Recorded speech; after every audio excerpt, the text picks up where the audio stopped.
कहानी की शुरुआत अंतरिक्ष से होती है, जहां दिखाई देता है कि भारी मात्रा में एस्टेरॉयड धरती की ओर बढ़ रहे हैं। ये एस्टेरॉयड असल में चांद की सतह से टूटे हुए बड़े बड़े पत्थर के टुकड़े थे। हालांकि ये एस्टेरॉयड किसी तरह धरती के पास से निकल जाते हैं, लेकिन अगर गलती से भी एक एस्टेरॉयड धरती से टकरा जाता तो पूरी दुनिया तबाह हो सकती थी। जब दुनिया के सभी साइंटिस्ट्स को इस खतरे का पता चलता है तो वे धरती को बचाने के लिए कदम उठाना शुरू कर देते हैं। अपनी लंबी रिसर्च और प्लानिंग के बाद वे फैसला करते हैं कि चांद पर एक प्रोजेक्ट बनाएंगे, यानी वहाँ एक बहुत बड़ा बेस तैयार करेंगे जहाँ भारी मात्रा में शक्तिशाली रॉकेट्स तैनात होंगे जो सेंसर के जरिए चलेंगे। इससे जैसे ही कोई एस्टेरॉयड धरती की तरफ आएगा, सेंसर के जरिए रॉकेट उसे पहचान लेंगे और तुरंत उसे नष्ट कर देंगे। साथ ही चांद का जो हिस्सा टूटकर गिर रहा है उसे वे एक बड़े धमाके के जरिए खत्म कर देंगे। इसके लिए वे वहाँ एक विशाल बेस बनाएंगे जिसमें न्यूक्लियर बम होंगे जो पूरी तरह सेंसर द्वारा संचालित होंगे। प्लान के मुताबिक दुनिया के सभी साइंटिस्ट्स मिलकर चांद पर वह विशाल बेस तैयार कर लेते हैं, जिसे बनाने में कई साल लग जाते हैं। इसके बाद काफी रिसर्च करके न्यूक्लियर रॉकेट्स भी तैयार कर लिए जाते हैं। वे अपने इस प्रोजेक्ट में पूरी तरह सफल हो जाते हैं, जिसके कारण दुनिया भर में लोग इस सफलता का जश्न मना रहे होते हैं। इसी बीच हम दोसान नाम के एक लड़के को देखते हैं जो पेशे से एक एस्ट्रोनॉट है। हालांकि आज उसके सभी सहकर्मी जश्न में व्यस्त थे, लेकिन उसका ध्यान इन सब चीजों पर नहीं बल्कि अपनी कैप्टन सोही पर था। असल में दोसान लंबे समय से सोही से प्यार करता है, लेकिन सोही बहुत गुस्सैल स्वभाव की है, इसलिए दोसान को कभी उसे अपने दिल की बात बताने की हिम्मत नहीं हुई। दोसान बहुत मजाकिया और अपने काम के प्रति बेहद गंभीर रहता है, लेकिन जैसे ही सोही उसके सामने आती है सब कुछ गड़बड़ हो जाता है। उसका मन करता है कि वह दिन भर सोही को ही देखता रहे। इस वजह से सोही के सामने आते ही उसके काम बिगड़ने लगते हैं। आज भी जब दोसान के साथ ऐसा ही होता है तो सोही उस पर बहुत गुस्सा करती है और डांटते हुए कहती है कि उसे अपने काम पर और ध्यान देना चाहिए। उसने धमकी दी कि अगर ऐसा नहीं हुआ तो वह उसे टीम से बाहर निकाल देगी। इसके बाद चीन से कुछ स्पेसशिप चांद के उस बेस पर काम करने जाते हैं जहाँ कई एस्ट्रोनॉट्स मौजूद थे और उन लोगों के साथ दोसान और सोही भी शामिल थे। यहाँ बेस के अंदर दोसान अपने कमरे में बैठकर तरह तरह की तरकीबें सोच रहा था कि वह सोही को अपने दिल की बात कैसे कहे। इसी तरह वहाँ उनका समय बीत रहा था और जब बेस पर उनका सारा काम पूरा हो गया तो वे सब वापस धरती पर लौटने की तैयारी करने लगे। लेकिन दोसान चाहता था कि वह सोही को यही प्रपोज करे, क्योंकि वे अभी छात पर थे और अगर सोही यहाँ प्रपोजल मान लेती तो उनके प्यार का यह पल हमेशा के लिए यादगार बन जाता। दूसरी तरफ हम जो नाम के एक एस्ट्रोनॉट को देखते हैं जो बहुत घबराया हुआ कैप्टन सोही के पास आता है और उन्हें बताता है कि उन पर एक बहुत बड़ी मुसीबत आने वाली है, इसलिए जितनी जल्दी हो सके उन्हें यहाँ से धरती पर वापस लौटना होगा। अब कैप्टन सोही थोड़ी जानकारी लेती है और पता चलता है कि जो एस्टेरॉयड धरती की ओर जा रहे थे वे अब सीधे चांद की तरफ बढ़ रहे हैं। अंदाजा लगाया जा रहा था कि एस्टेरॉयड का आकार बहुत बड़ा होगा, यानी एक बार एस्टेरॉयड गिरने शुरू हुए तो वे सब मारे जाएंगे। अब उनके पास सिर्फ 30 मिनट का समय था, इसलिए सोही ने यह बात जानते ही सीधे स्पेस स्टेशन को खबर कर दी और उसने सबको अपना सामान समेटकर धरती की ओर रवाना होने को कह दिया और वह खुद भी अपने साथियों के साथ तैयारी करने लगी। चारों तरफ चेतावनी जारी कर दी गई, जिसके कारण कुछ ही पलों में हर इंसान अपनी अपनी गाड़ी में सवार होकर अपने रॉकेट की ओर जाने लगा। लेकिन इस बारे में दोसान को कुछ भी पता नहीं था। वह कान में हेडफोन लगाकर चिट्ठी लिख रहा था, जिसकी वजह से उसे बाहर की कोई आवाज सुनाई नहीं दे रही थी। यहाँ तक कि कंप्यूटर के वार्निंग अलार्म पर भी उसकी कोई नजर नहीं थी। लेकिन ठीक उसी समय वहाँ से एक रॉकेट टेक ऑफ हुआ तो दोसान की नजर अचानक उस रॉकेट पर पड़ी, जिससे उसे तुरंत समझ आ गया कि यहाँ कोई बड़ी मुसीबत आने वाली है। उसने वार्निंग अलार्म देख लिया और जल्दी से अपनी एस्ट्रोनॉट वाली ड्रेस पहन ली। इसके बाद वह तेजी से अपनी गाड़ी में सवार होकर अपने रॉकेट की तरफ जाने की कोशिश करने लगा। वह जितनी तेज संभव हो सके गाड़ी चला रहा था, क्योंकि अब उसके पास समय बहुत कम था। लेकिन तब भी वहाँ लगभग 6 रॉकेट मौजूद थे, जिसे देखकर दोसान बहुत खुश हो गया और सोचने लगा कि अब उसे कोई चिंता नहीं है। इसीलिए वह निश्चिंत होकर रॉकेट की ओर बढ़ने लगा। लेकिन ठीक उसी वक्त देखा गया कि एक साथ 5 रॉकेट टेक ऑफ कर चुके थे, यानी अब वहाँ सिर्फ एक ही रॉकेट बचा था। अब दोसान बहुत डर गया और उसने अपनी टीम से संपर्क करने की पूरी कोशिश की ताकि वे उसे छोड़कर न चले जाएं, लेकिन किसी भी तरह उनसे संपर्क करना संभव नहीं हो पाया। अब दोसान के पास बहुत कम समय था, क्योंकि कुछ ही देर में चांद पर एस्टेरॉयड गिरने शुरू होने वाले थे। इसलिए दोसान रॉकेट तक तेजी से पहुंचने के लिए अपना रास्ता बदल लेता है। लेकिन कुछ दूर जाने के बाद ही रास्ते में एक बड़ा गड्ढा दिखाई देता है और दोसान के नियंत्रण खोने के कारण गाड़ी उस गड्ढे में गिर जाती है। उस गड्ढे से बाहर निकलने में ही दोसान को काफी समय लग गया और तब तक वहाँ जो आखिरी रॉकेट था वह भी टेक ऑफ कर चुका था। यानी सब लोग तो जा सके, लेकिन दोसान वहीं फंस गया। ठीक उसी समय चांद पर बड़े बड़े एस्टेरॉयड गिरने शुरू हो जाते हैं। एस्टेरॉयड की तादाद बारिश की बूंदों जैसी थी। दोसान तब एस्टेरॉयड से बचने के लिए दौड़ने लगा और सामने एक और बड़ा गड्ढा देखकर वह उसमें छिपने के लिए भागा। लेकिन ठीक उसी वक्त उस गड्ढे के अंदर एक बहुत बड़ा एस्टेरॉयड आकर गिर गया, जिससे दोसान छिटक कर दूसरी जगह जाकर गिर पड़ा और बेहोश हो गया। काफी घंटों बाद उसे होश आता है। दोसान देखता है कि एस्टेरॉयड गिरना बंद हो चुका था और वह किसी तरह बच गया था, जिससे वह बहुत खुश हो जाता है। इसके बाद जब वह चांद से धरती की ओर देखता है तो उसे धरती की दूरी बहुत पास महसूस होती है। इसके बाद वह खुशी से खुद से ही कहने लगा कि वह तो अब धरती के बिल्कुल पास ही है, इसलिए उसे ढूंढना ज्यादा मुश्किल नहीं होगा। यह सब सोचकर वह खुश हो ही रहा था कि तभी उसने आसमान में एक और बहुत बड़ा एस्टेरॉयड देखा जो सीधे धरती से टकरा गया। वहाँ एक बहुत बड़ा धमाका हुआ, जिसके चलते पूरी धरती तबाह हो गई। यह देखकर दोसान समझ गया कि धरती के सभी लोग शायद अब मारे जा चुके हैं और धरती पर कोई भी इंसान नहीं बचा है। इसे देखकर दोसान बहुत डर गया और वह सबके लिए बहुत चिंतित हो गया। इसके बाद वह उदास होकर अपने बेस के अंदर लौट आता है। इस घटना के बाद लगभग 6 महीने का समय बीत जाता है। यहाँ हम दोसान को देखते हैं जिसकी हालत अब बहुत खराब हो चुकी है। वह दिन रात बिना खाए पिए धरती पर संपर्क करने की कोशिश कर रहा है, लेकिन इन 6 महीनों में वह एक बार भी किसी से बात नहीं कर पाया। यहाँ तक कि बार बार सिग्नल भेजने के बाद भी उसे कोई जवाब नहीं मिला, जिसकी वजह से दोसान अब पूरी तरह से सुनिश्चित हो गया है कि धरती पर अब कोई इंसान नहीं बचा है और शायद पूरे ब्रह्मांड में अब वह अकेला जीवित बचा है। इसलिए वह और कोई कोशिश न करके सच्चाई को स्वीकार कर लेता है, क्योंकि वह समझ चुका था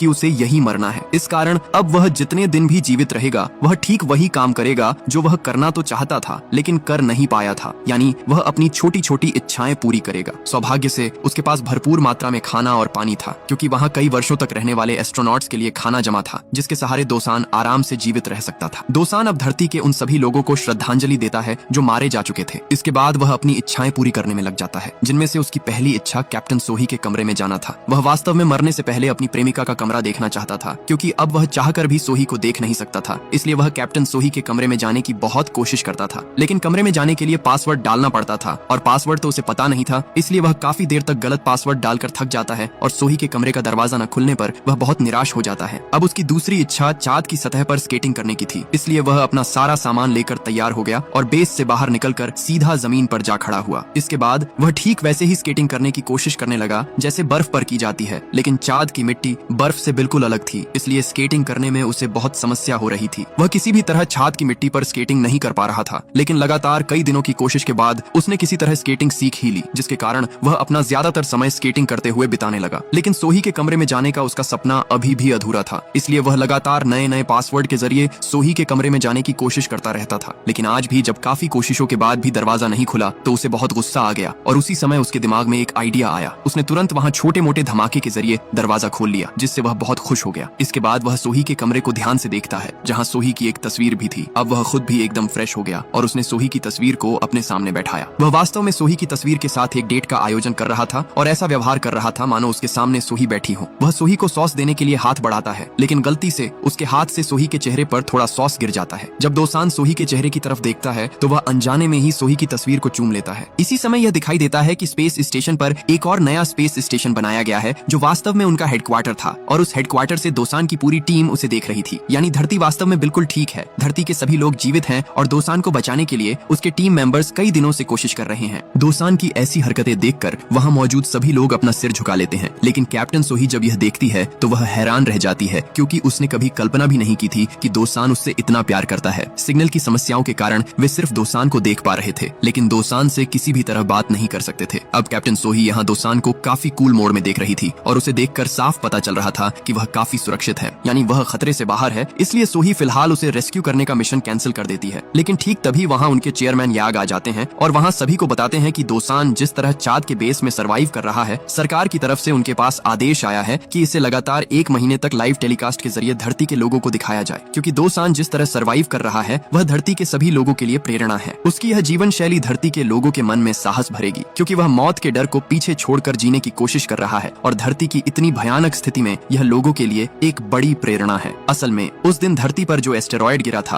उसने धरती का लगभग 30% हिस्सा नष्ट कर दिया था, क्योंकि यह 30% हिस्सा पूरी तरह से पानी के नीचे चला गया है और इसके कारण धरती के बहुत से लोग मारे भी गए हैं। लेकिन अब जो लोग जीवित हैं वे बहुत कष्ट में अपना जीवन बिता रहे हैं। यहाँ तक कि इस भयानक नुकसान का सामना पूरी दुनिया के लोग कर रहे हैं। इसलिए उन्हें नई तरह से जीने की प्रेरणा देने के लिए सरकार ने दोसान को लाइव टेलीकास्ट के माध्यम से सबको दिखाने के लिए कहा है, क्योंकि अगर दोसान अकेले मौत को भुलाकर सरवाइव कर सकता है तो धरती पर तो वे सब एक साथ सरवाइव कर रहे हैं। लेकिन एस्ट्रोनॉट्स की टीम में जो नाम का जो व्यक्ति था उसने वहाँ सबको कहा कि दोसान लोगों के मन में प्रेरणा देने लायक इंसान नहीं है, उसे इस काम के लिए भरोसा करना ठीक नहीं होगा, क्योंकि वह किसी भी समय कुछ भी अजीब काम कर सकता है। लेकिन तभी कैप्टन सोही ने उन सभी को कहा कि चिंता की कोई बात नहीं है, क्योंकि वे दोसान की आवाज नहीं सुन सकते। इसलिए उन्होंने फैसला किया है कि वे दोसान के वीडियो की डबिंग करेंगे और इस तरह डबिंग करके ही वे किसी भी समय लोगों को कोई भी मैसेज दे सकेंगे। अब कैप्टन सोही प्रेस कॉन्फ्रेंस के माध्यम से धरती के लोगों को दोसान के बारे में कुछ मनगढ़ंत कहानियां सुनाती है जो लोगों के मन में प्रेरणा भर देगी। सोही तब लाइव स्ट्रीम पर जाकर धरती के सभी लोगों को संबोधित करते हुए कहती है कि चांद पर पहुंचने के बाद उनका एक एस्ट्रोनॉट बहुत मुसीबत में पड़ गया था, इसलिए दोसान ने अपनी जान की परवाह न करते हुए खुद अपनी गाड़ी चलाई और उस एस्ट्रोनॉट को बचाने के लिए गया और उसने अपनी जान जोखिम में डालकर उसे बचाया। इतना ही नहीं, एक बार उसने एक साधारण क्रू मेंबर को बचाने के लिए रॉकेट में अपनी सीट भी छोड़ दी थी। दोसान के बारे में ऐसी ही कुछ मिसालें लोगों के सामने पेश करके वह सबको बताती है कि दोसान कैसे चांद पर फंसा हुआ है और वह अभी भी सोच रहा है कि धरती नष्ट हो चुकी है, लेकिन फिर भी वह अपने तरीके से जीने की कोशिश कर रहा है। ये पूरी बात लगातार 1 महीने तक उन सबको दिखाई जाएगी कि कैसे एक इंसान निश्चित मौत जानकर भी इतना हंसी खुशी तरीके से अपना बाकी समय बिता सकता है। देखते ही देखते चाँद पर दोसान के 196 दिन बीत जाते हैं और दोसान आज कुछ बीमार महसूस कर रहा था। वहाँ बेस के वेयर हाउस में दवाइयाँ रखी है, इसलिए दोसान दवा लेने के लिए बेस के वेयर हाउस में चला जाता है। दूसरी ओर हम एस्ट्रोनॉट्स का ऑफिस देखते हैं, जहाँ एक नया व्यक्ति काम पर रखा गया है। उसका नाम फ्लूटिस है। वह एक वॉइस ओवर आर्टिस्ट है और असल में उसी के जरिए दोसान की आवाज की डबिंग की जानी है, लेकिन यहाँ आने के बाद उसे कोई स्क्रिप्ट नहीं दी जाती। दूसरी ओर हम दोसान को देखते हैं जो दवा लेने के लिए वेयर हाउस में आता है। वहाँ आने के बाद वह देखता है कि एक पर्दे के पीछे कोई है। उसे देखकर दोसान को लगता है कि वहाँ कोई लड़की है, शायद उसके जैसी ही कोई साथी वहाँ फंसी हुई है। इसलिए दोसान खुश होकर उससे बात करने लगता है। वह उससे जानना चाहता है कि वह यहाँ कैसे फंसी और इतने दिनों से कहाँ छिपी हुई थी, लेकिन वह दोसान से कोई बात नहीं कर रहा था। इसलिए दोसान बात करते करते सीधे उसके सामने चला जाता है और देखता है कि वहाँ कोई इंसान नहीं बल्कि एक बहुत बड़ा कगारू लेटा हुआ है और वह लेटे लेटे तरह तरह का खाना खा रहा है। ठीक उसी समय यहाँ का लाइव स्ट्रीम चालू कर दिया जाता है और वहाँ का कैमरा सीधे कगारू पर फोकस करता है। ये देखकर वॉइस आर्टिस्ट फ्लूटिस को लगता है कि शायद उसे कगारू की आवाज में डबिंग करनी है, इसलिए कगारू जिस तरह से अपना मुंह हिला रहा था, फ्लूटिस भी कगारू की आवाज निकालकर वैसे ही डबिंग करने लगता है, क्योंकि उसने अभी पूरी बात नहीं सुनी थी, जिसके कारण एक पल में ही एक गंभीर लाइव स्ट्रीम बहुत ही मजाकिया हो जाती है और सोही भी बड़ी मुसीबत में पड़ जाती है। उसे समझ नहीं आ रहा था कि वह इस स्थिति को कैसे संभाले। वह किसी तरह फ्लूटिस को रोकने की कोशिश करती है, लेकिन तब तक बहुत देर हो चुकी थी, क्योंकि बहुत से लोग लाइव स्ट्रीम देखना शुरू कर चुके थे, जिसके चलते चेयरमैन तुरंत सोही और जो को बुलाते हैं और अपनी इस बड़ी गलती के लिए उन्हें बहुत डांटते हैं और कहते हैं कि किसी भी तरह इस पूरी स्थिति को संभाले। चेयरमैन उन्हें यह भी बताते हैं कि चाँद के बेस में जो कगारू है वह दरअसल उनकी रिसर्च टीम का ही एक कगारू है। इस कगारू का नाम कॉन्ग है। असल में चाँद के वातावरण में एक जीव कैसे जीवित रह सकता है, इसी पर रिसर्च करने के लिए उसे वहाँ ले जाया गया था, लेकिन गलती से वे उसे वहीं छोड़ आए। इसके बाद पता चलता है कि उन्होंने फ्लूटिस नाम का जो वॉइस ओवर आर्टिस्ट रखा है वह कोई प्रोफेशनल वॉइस ओवर आर्टिस्ट नहीं है, बल्कि वह सोशल मीडिया पर अलग अलग जानवरों की आवाज में डबिंग करता रहता है। इसलिए सोही फैसला करती है कि वे दोसान के वीडियो को डबिंग के जरिए नहीं बल्कि एक कहानी के रूप में लोगों के सामने पेश करेंगे। दूसरी ओर हम कॉन्ग को देखते हैं जो वहाँ एक के बाद एक चीजें खाए जा रहा है। दोसान बहुत कोशिश करने के बाद भी उसे अपने काबू में नहीं ला पाता। वह उसके सामने लोहे का एक हथियार लेकर आता है और उसे डराने की कोशिश करता है, लेकिन कॉन्ग उससे वह हथियार छीन लेता है और 1 सेकंड के अंदर ही उस लोहे के हथियार को टेढ़ा कर देता है। दोसान समझ जाता है कि वह ताकत में कॉन्ग का मुकाबला नहीं कर सकता, इसलिए दोसान कॉन्ग को अपने काबू में लाने के लिए काफी ढूंढने के बाद वहाँ से एक लेडी कगारू की ड्रेस निकालता है। यहाँ तक कि वह कागज से एक कगारू का मुखौटा भी बना लेता है। इसके बाद वह ड्रेस पहनकर कॉन्ग को अपनी ओर आकर्षित करने की कोशिश करता है और बिल्कुल ऐसा ही होता है। कॉन्ग आकर्षित होकर उसके पास आ जाता है। असल में वह दोसान का मुखौटा उतार देता है और दोसान को देखते ही उसे बहुत जोर से लात मारता है। इसके बाद वह उसे लगातार मारने लगता है। दूसरी ओर दोसान के टीम मेंबर्स ये सभी दृश्य देख रहे थे और फ्लूटिस तो यहाँ दोसान के बारे में सबको बताने के बजाय उसकी हरकतों को देखकर हंसते हंसते पागल हो रहा था। अब सोही अपने टीम मेंबर्स के साथ बैठकर सब कुछ प्लान कर रही थी कि वे काम को ठीक से कैसे संचालित करेंगे, लेकिन तभी वहाँ जू आता है और उन्हें बताता है कि चाँद पर दोसान और कॉन्ग के बीच एक बहुत बड़ी फाइट होने वाली है। उन दोनों ने शायद एक दूसरे को चुनौती दी है। अब इस फाइटिंग मैच की खबर सुनकर सब बहुत एक्साइटेड हो जाते हैं। दर्शक उन दोनों को देखने के लिए बेसब्री से इंतजार कर रहे थे और सोही वो उसकी टीम यह देखना चाहती थी कि दोसान आखिर क्या करने वाला है। कुछ ही देर में दोसान और कॉन्ग के बीच लड़ाई शुरू हो जाती है। दोसान अलग अलग तरीकों से कॉन्ग को हराने की कोशिश कर रहा था, यहाँ तक कि उसने एक गन भी ली थी जिससे छोटे छोटे बॉल्स निकल रहे थे, जिससे चारों तरफ हड़कंप मच गया था। उन दोनों के बीच जबरदस्त लड़ाई हो रही थी। एक पल पर दोसान गुस्से में कॉन्ग को इतनी जोर से थप्पड़ मारता है कि कॉन्ग उसे पलटकर थप्पड़ मार देता है, जिससे उसका गाल बिल्कुल लाल हो जाता है। हालांकि कॉन्ग पहले डरने का नाटक करता है, लेकिन थोड़ी ही देर बाद वह उसके सामने आकर इतनी जोर से लात मारता है कि वह तुरंत छिटक कर गिर जाता है और बेहोश हो जाता है। दोसान की यह हालत देखकर सोही बहुत डर जाती है और वह किसी तरह कनेक्शन बनाकर दोसान से बात करने की कोशिश करती है। वह अलग अलग तरीकों से दोसान को सिग्नल भेजती है। कुछ घंटों बाद देखा जाता है कि दोसान को होश आ गया है और होश में आते ही दोसान अपनी स्क्रीन पर देखता है कि स्पेस स्टेशन से किसी ने उससे संपर्क करने की कोशिश की है, यानी धरती बर्बाद नहीं हुई है, इंसान अभी भी जीवित है। ये देखकर वह बहुत खुश हो जाता है। वह खुशी के मारे रोने लगता है। हालांकि वह उनकी कोई बात सुन तो नहीं पा रहा था, लेकिन यह जानना ही उसके लिए सबसे बड़ी खुशी थी कि सब जीवित हैं। लेकिन दूसरी ओर सोही और उसकी टीम जब यह देखती है तो वे बिल्कुल हैरान रह जाते हैं, क्योंकि उनका कोई सिग्नल अभी तक वहां पहुंचा ही नहीं था। तो फिर दोसान को कैसा सिग्नल मिल रहा था? असल में कॉन्ग की लीज के साथ एक डिवाइस लगा था जिसके रिफ्लेक्शन से कंप्यूटर स्क्रीन पर हलचल दिख रही थी, यानी अभी तक सोही लोग दोसान से संपर्क नहीं कर पाए थे और अभी तक वे उसके लिए स्पेसशिप वहां नहीं भेज सकते थे। दूसरी तरफ लड़ाई करते करते कॉन्ग बहुत थक चुका था। जब दोसान रो रहा था तो कॉन्ग को उस पर बहुत दया आती है और वह उसके पास आकर खड़ा हो जाता है। दोसान तब रोते रोते उसे इशारा करके बताता है कि धरती से सिग्नल मिल रहा है और जल्द ही वे दोनों धरती पर वापस लौट पाएंगे, उन्हें यहाँ और कष्ट उठाने की जरूरत नहीं होगी। ये सुनकर कॉन्ग भी बहुत खुश हो जाता है। इस तरह उन दोनों के बीच दोस्ती हो जाती है, लेकिन फिर भी कॉन्ग मजाक में उसे एक बार और थप्पड़ मार देता है। देखते ही देखते और भी कई महीने बीत जाते हैं और अब अब कुल मिलाकर 224 दिन बीत चुके थे, लेकिन अभी तक उन्हें बचाने के लिए कोई स्पेसशिप नहीं आई थी। लेकिन दोसान ने अभी तक हार नहीं मानी है। उसने अब कॉन्ग के साथ बहुत अच्छे से रहना सीख लिया है। कॉन्ग और वह